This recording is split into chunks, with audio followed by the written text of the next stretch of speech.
शरद पवारांचा मुलगा नसल्याने मला संधी मिळाली नाही।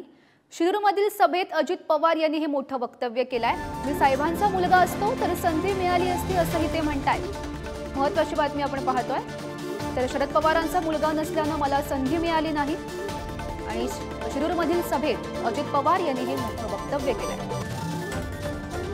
सांगा आता मी पण 60च्या पुढे गेलो राव, किती दिवस आम्हाला कधीतरी चान्स आहे का नाही? आम्ही काही चुकीचं वागतो का? त्यामुळे भावनिक होऊ नका।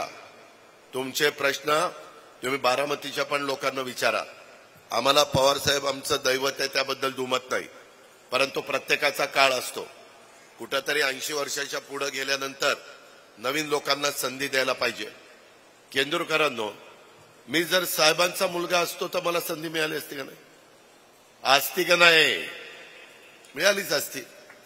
फक्त आम्ही त्यांचा मुलगा नाही म्हणून मला संधी नाही, हा कसा न्याय? आम्ही दिवस रात्र राव काम केलं, सगळा जिल्हा सांभाळला।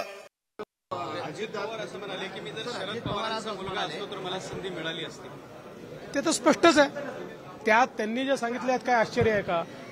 बघा, शेवटी पवार साहेबांसोबत पक्ष उभा कोणी केला? तो अजितदादांनी केला।